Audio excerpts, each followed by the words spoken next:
You wanted the best.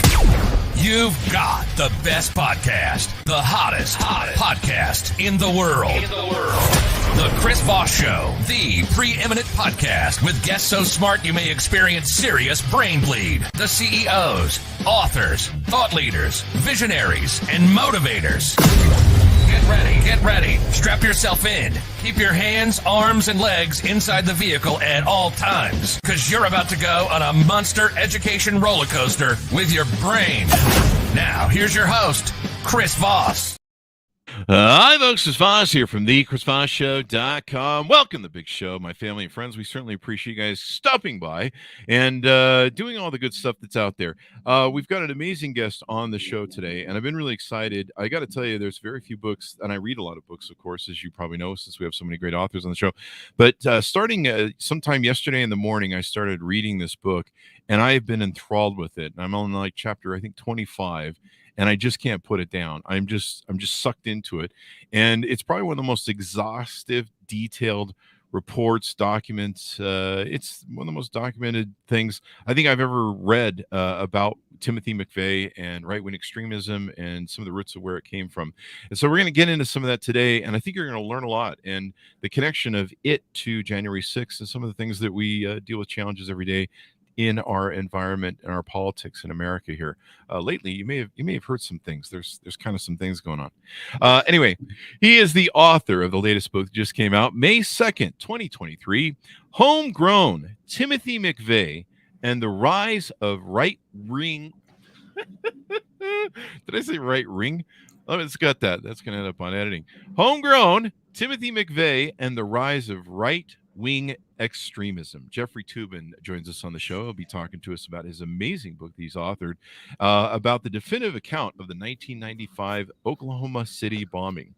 And Jeffrey is the New York Times bestselling author of American Harris, The Oath, The Nine, Inside the Secret World of the Supreme Court, Too Close to Call, A Vast Conspiracy, The Run of His Life, The People versus O.J. Simpson, and Opening Arguments, a magnum cum laude. Is it laude or laude? You can say it either way. Latin is not my first language, so I can't really say for sure. But I think loud is the way it's usually referred to. Loud. I flunked second grade. That's a callback joke we do on the show. But Jeffrey's smarter than I am because he is a magna cum laude graduate of Harvard Law School, where he lives, and he lives with his family in New York. Welcome to the show, Jeffrey. How are you? Hi, Chris. I'm great. So give us any .coms. Where do you want people to follow you on the interwebs in the sky? The best place to follow me is I was going to say Twitter, but are you allowed to say Twitter anymore? I don't know. Or is it called? Do we know what it's called now? this week? I don't know. It's at Jeffrey Toobin. There you go. At whatever Mr. Musk is calling it at the moment. There you go. Those of you watching this 5 to 10 years from now, I always get the weird comments on YouTube.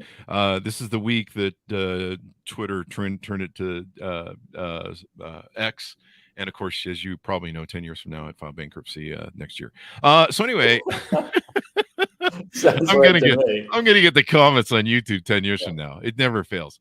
So Jeffrey, welcome to the show. Congratulations on the new book. You've written a lot of books. What motivated you to write this one? Well, as my dad liked to say, to make a long story unbearable, this is the story behind Homegrown. Back in 1997. I covered the trials of McVeigh and Nichols. The bombing was in 95. The trials were separated. They were moved to Denver, change of venue. And I covered both of them. And I was fascinated by the story even then, but life moved on. I didn't write a book about it, but the story had been rattling around in my head for a very long time. What really prompted me to return to the story was in October of 2020, as I'm sure you remember, the FBI arrested a group of people who were plotting to kidnap the governor of Michigan, Gretchen Whitmer.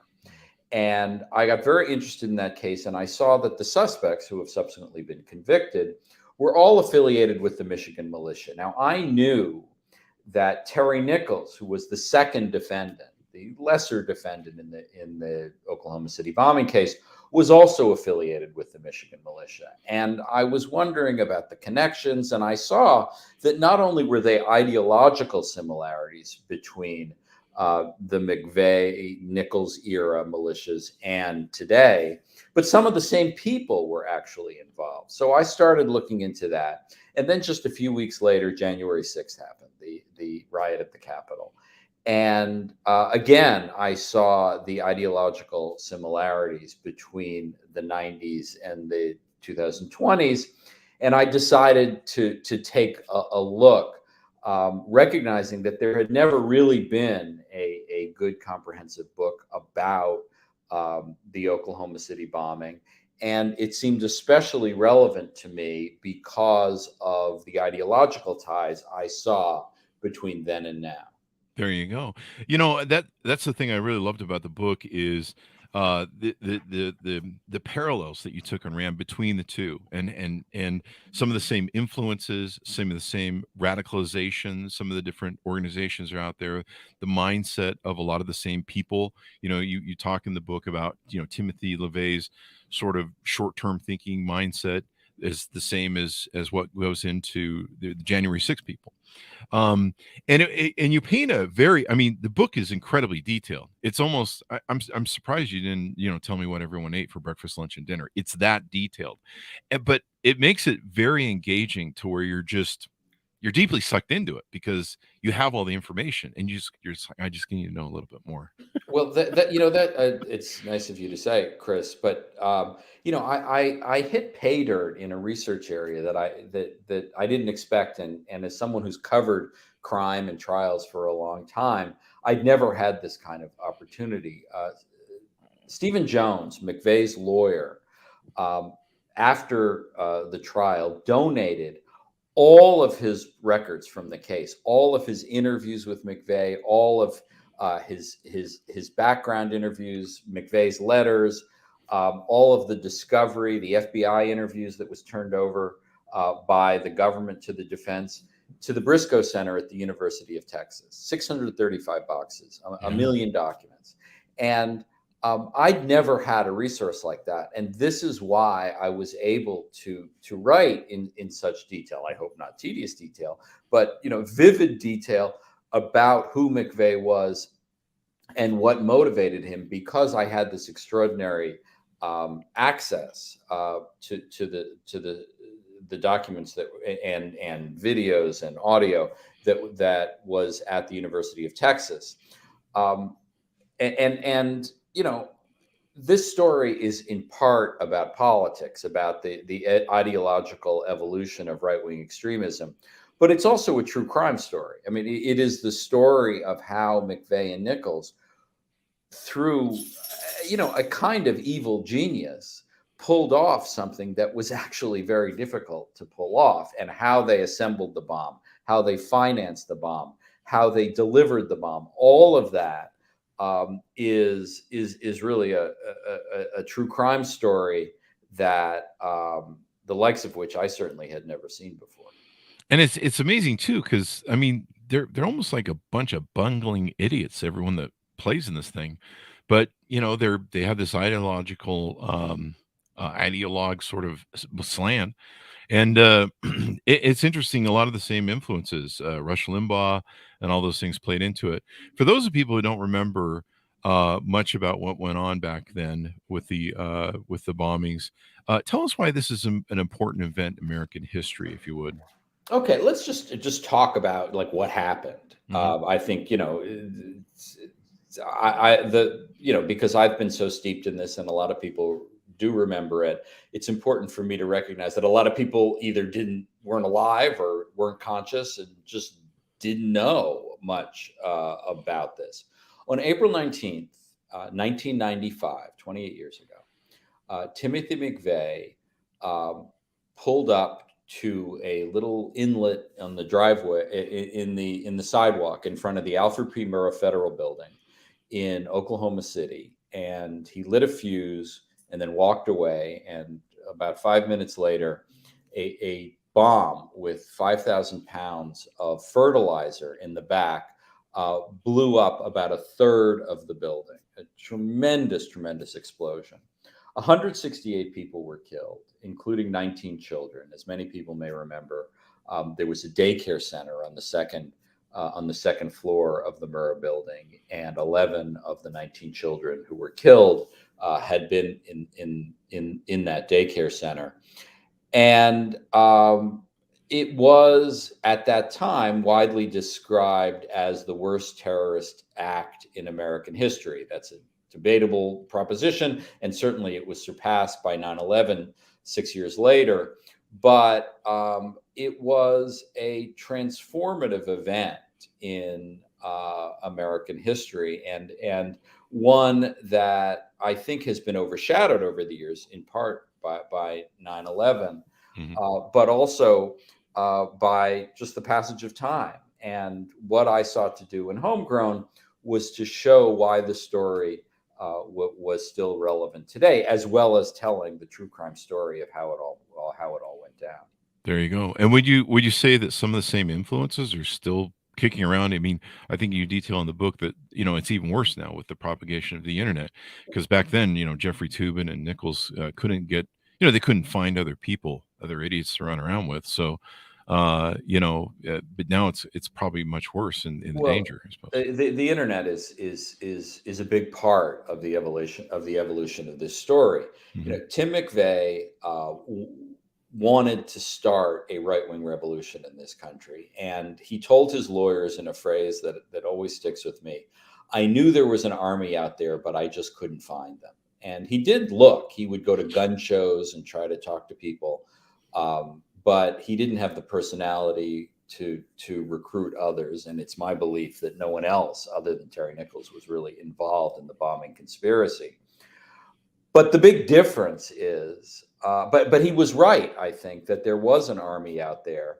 But once you had the internet, that allowed this broader radicalization and mobilization. And as you look at the right-wing violence of subsequent years, whether it was the plot to kidnap Governor Whitmer, which was organized over private Facebook groups, or the mass shootings in El Paso, or in Pittsburgh at the synagogue, or at the church in South Carolina, or the rally in Charlottesville, Virginia in 2017, all of that was both organized and motivated by what people saw on the internet and on social media.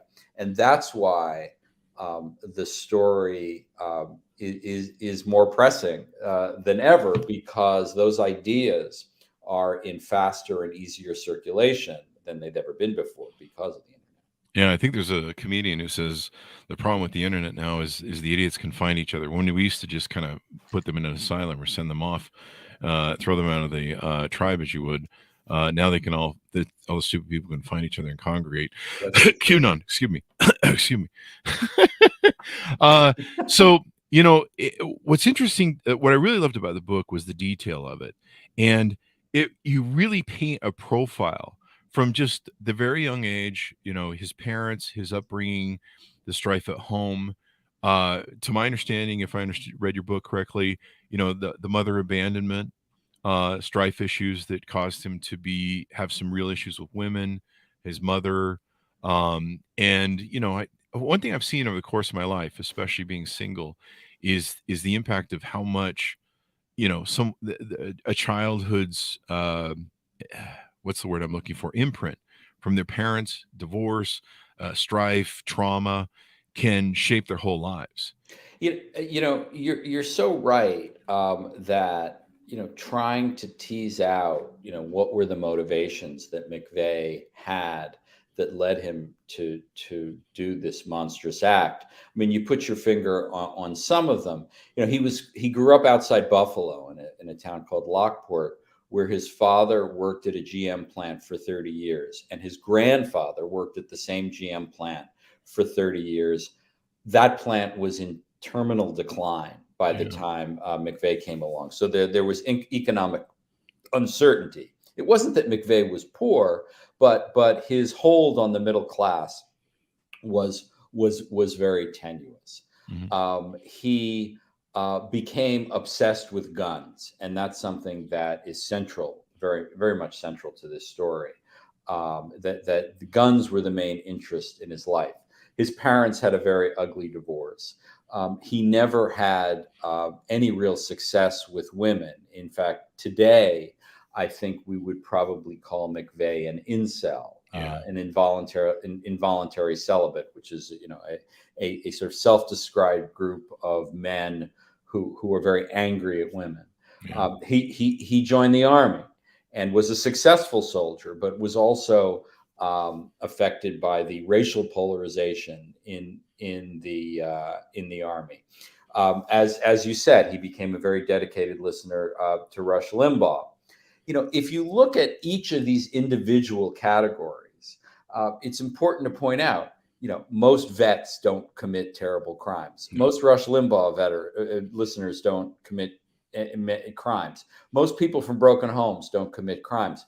But when you get the totality of these influences and what I think is just a twisted, frankly, evil character, all of that added up to what Tim McVeigh became. I want to say the perfect formula, but I wouldn't call it the imperfect formula. Maybe I wouldn't want to call it perfect to give it any nuance of being glorious, but the perfect storm maybe. The part of your book I was reading in the middle of the night when I go to the gym. I got to the part where you talked about the victims of the thing, and you almost made me start bawling in the gym. It was moving to read that part of the book. And the famous photo that everyone's seen, but it told the story and the humanity of that experience for what people went through, and I thought that was moving and a good reminder for people to remember about. Well, I struggled with how to do that, because when you have 168 deaths, it's difficult to convey that sort of magnitude. As you saw, I have a chapter where I have, I pick a few representative stories, including the death of Bailey Allman as the baby who died in the famous photograph that you mentioned in the firefighter's arms. And one of the dramatic rescues of someone who was trapped in the rubble, and a woman who was sitting at her desk surrounded by 5 colleagues, and the 5 colleagues just fell away in front of her, and they all died, though she survived. And one of the things I always tried to keep in mind was that, each one of those stories was a terrible tragedy. And one little fact, which was always meaningful to me, one question I had in reporting the book, kind of an obvious question, is we all know 168 people were killed. How many people were injured? Well, no one knows for sure, and there's an interesting reason why. Because the people of Oklahoma City, and particularly the people who were injured, recognized that hospitals were going to be overwhelmed. So a lot of people tried to take care of their injuries themselves, or they went to private doctors, or they didn't want to burden hospitals, which I thought was such a selfless act. So there is no single number. It's probably in the 300 or 400 range of people who were injured. But I always thought that was a great tribute to the people of Oklahoma City, especially the people who were in the Murrah building, that they had the selflessness not to burden hospitals and tried to take care of themselves in the aftermath, if they could leave the building on their own steam. There you go. And you detail about how, we came together as Americans. I think the big significant too of the Timothy story and the bombing was it's one of several of big events in our nation's history, at least my life. I think maybe that's why I feel impacted by it, and maybe most Americans too. But it was that moment that something happened that was so extraordinary on our own soil, and you knew when you woke up the next morning that life would never be the same. After 9/11, all the different things that have happened to us over the years, you knew that we were never going to be the same. We were going to live in a completely different world, and new generations would never know what it's like to go to the airports, for instance, without being patted down, right? Right. And one of the things about writing relatively recent history Mhm. is you don't remember, I certainly didn't remember, all the stuff that's going on at the same time, and the fact that it has influences. For example, in the bombing was April of 1995. In January of 1995, the O.J. Simpson criminal case started. In fact, on April 19th, I was in Lance Ito's courtroom in Los Angeles covering the trial. But that had an influence. Mhm. Merrick Garland, who was the Justice Department official, now the Attorney General, who was in charge of the investigation, wanted an investigation and trial that was completely different from the O.J. Simpson case. A he didn't want a circus. He wanted a very narrowly tailored, not media frenzy case. And that approach, I think, has also shaped his tenure as Attorney General. He has been relatively press averse as an attorney general, perhaps to a fault. Another thing that people may not remember was that in the mid '90s, in this period, it was also when the Unabomber was mailing Mhm. bombs across the country and killing people. And in fact, Merrick Garland was taken off the O.J. Simpson investigation. I'm sorry, he was taken off the Oklahoma City investigation to try to catch the Unabomber, who was eventually caught the following year in 1996. But because of the proximity between the Unabomber and McVeigh, they've often been kind of linked together as lone wolves and anti-government, which was true of Ted Kaczynski, but not true of McVeigh. McVeigh was not a lone wolf. He was part of a movement. Mhm. He was also not anti-government. He was against Bill Clinton's government in the 1990s. So I think, putting things in the historical context, even though the 1990s aren't ancient history, I think it's important to recognize, what was really going on in the 90s at the same time as the bombing. There you go. And you paint a wonderful profile of him, especially over his history, that you see in the same with January 6th. You see other people who are radicalized. We talked about incels, people who do school shootings, things of that nature, the messianic sort of attitudes and mindset they have. When I was reading the introduction of your book, and you were talking about how, Timothy felt like, he was, this was his purpose. And I'm like, but you're going to kill children. Like, how, I don't think they killed children in the Revolutionary War. Well, But I mean, it's just her. Yeah, you're it's, absolutely right. But yeah, he was a fanatic, yeah. and the three main links I saw between McVeigh and particularly January 6th. The first was an absolute obsession with guns. This idea that you had to act to prevent the federal government from taking your guns away. I think a lot of people may remember that McVeigh set off the bomb on April 19th, 1995, because it was the second anniversary of the disastrous FBI raid at Waco on the Branch Davidian compound there. And that's true. But he was also just as equally motivated by something that happened on September 14th, 1994, which was when Bill Clinton signed the assault weapons ban. Uh-huh. That was when he was absolutely frenzied by the idea that the government would take his guns away. Same thing with the January 6 people. The other similarity is that they both believe violence was justified in support of their cause. And the third, which was the most interesting and surprising to me, was this weird obsession with the American Revolution. The idea that because the patriots of 1776 rebelled violently against the British, Mhm. we the gun believers of 1995 or 2021, we have the obligation and the right to rebel against the evil federal government.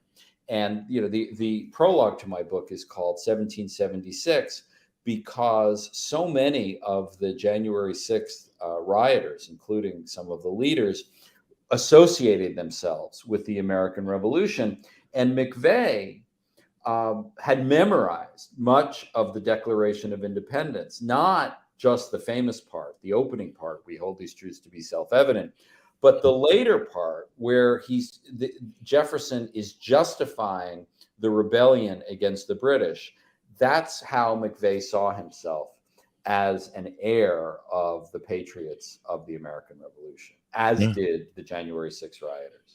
And what's interesting, you talk about how they were influenced by Waco, by Ruby Ridge, all these different events, and you see how that's still playing out today. Those influencers are those people that, there's probably a psychological word for it, that use those sort of events as operations for their violence. The Bundys, the Bundy Ranch thing, their big thing was what Ruby Ridge, Waco, Texas, all those sort of events, and it's still playing out today. And I think that's what makes it a higher danger. And there are dog whistles today. Uh-huh. I mean, it is not a coincidence that Donald Trump had his first rally of his 2024 campaign in Waco, because Waco has become a symbol of the evil federal government that needs to be disciplined or overturned. As you point out, the Bundy Ranch, the Bundy Ranch people, and the book that inspired McVeigh was this novel called The Turner Diaries, about a right-wing rebellion that leads to the overthrow of the evil federal government. That too was read and inspired many of the January 6 rioters. So, I mean, the links are not hard to find. Yeah, and he gets the idea, Timothy does, to do the bombing of a federal building based off of that. He does. I mean, the Turner Diaries is really a remarkable. It's a horrible book, but it's very vivid. It's about how it's a novel. The conceit of which is that the federal government has been taken over by an evil cabal of blacks and Jews. And the first thing they do is they pass a law called the Cohen Act, very subtle there, that calls for the confiscation of all private firearms. Earl Turner, who's the narrator and the hero of the book, gets a truck, fills it with fertilizer and fuel oil, sets it by the FBI building in Washington, and blows up the building, killing about 700 people. McVeigh very explicitly modeled what he did on what Earl Turner did in the Turner Diaries. In the book, it led to a full-fledged civil war against the evil federal government, and that's what McVeigh wanted. Fortunately, that didn't happen. And you see this theme throughout all these guys. We're going to start a race war. We're going to start a civil war. The Jews will not replace this bit in Charlottesville. There was the young kid who shot up the Baptist church. He thought he was going to, they all think they're going to start like a race war and they're going to awaken everything. But anyway, I love the book. It's so detailed. It almost reads like a screenplay. And when I read it, it felt like I was watching a movie. You detail what he was going through in his cell when he was just pulled over and booked for, I think, a bad license plate. Well, there's a limited series in the works if the Writers Guild and the Screen Actors Guild strike ever ends. I have lots of reasons to want the strike to end. There you go. Well, they can make an AI of you and just put you in there. I think that's what Hollywood's trying to do. I think that's. I want people to watch. No one wants to watch an AI of me, I'm sure. Yeah, they'll just put you in one of those Futurama head tanks, and put you in there. So, Timothy, what do you hope people come away with when they read your book? Well, first of all, I think they will just. It's a page-turning story, as you've been kind enough to say. I mean, the story of how this bombing took place and how he was caught and ultimately brought to justice is an amazing story. But I think, from a broader political perspective, it's important to recognize the enduring appeal and the enduring threat of right-wing violence in this country. There's a lot of false equivalence that has gone on. Every time you talk about right-wing violence in this country, the first thing you often hear in response is, "Oh yeah, what about Antifa?" Antifa and other left-wing groups today are a minor threat compared to right-wing violence. And Christopher Wray, the head of the FBI, to his credit, has made that point clear. And I think, just as a warning, I think the story I tell in Homegrown is an important one for people to pay attention to. Definitely. The thing I always say, and this is my quote, the one thing man can learn from his history is that man never learns from his history. Thereby, we go round and round. Well And that's why said. your books like yours is important. And we love having a guest like you on the show, because if you don't learn your history, you're going to relive it. So eventually you're going to learn it the hard way. Hey, I don't know if you want to comment on this, but you being a lawyer and knowing the legal works of the Justice Department, Jack Smith just met with Trump's attorneys today. And I know the last time he did that, there was an indictment in a couple of days that came out. Any thoughts on that? Well, Trump himself said that he got what's called a target letter about his role in the attempt to overturn the election, not just January 6th, but the whole group of efforts that he made. And in my experience, I was a federal prosecutor. Every single time someone got a target letter, they were ultimately indicted. And so I think it is quite clear Trump is going to be indicted now for the third case, the New York case, the Mar-a-Lago case, and he's very likely to be indicted in the Georgia case as well. And, we're heading into a situation completely unprecedented in American history, where a major candidate for president of the United States will be at least under indictment, if not actually on trial during the campaign. I mean, it's just an amazing thing to contemplate. The only thing to stop him from entering office is sedition, right? A charge of sedition. Well, or a conviction, and that is, there's no way. I think it's unlikely for him to be charged with sedition in particular.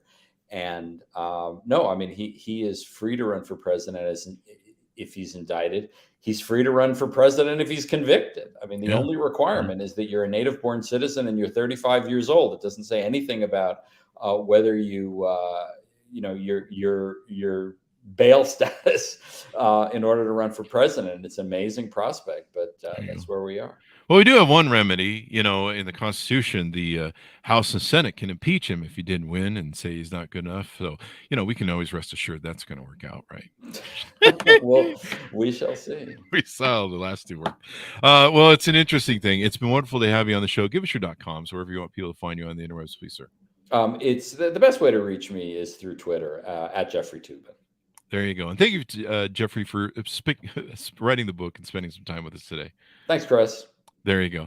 Order up the book, folks, wherever fine books are sold. Stay with those alleyway bookstores because they're dangerous. They got rats infested and all that stuff. Go to Amazon.com, or a good place. Homegrown, Timothy McVeigh and the Rise of Right-Wing Extremism, available May 2nd, 2023. Thanks so much for tuning in, and we'll see you guys next time.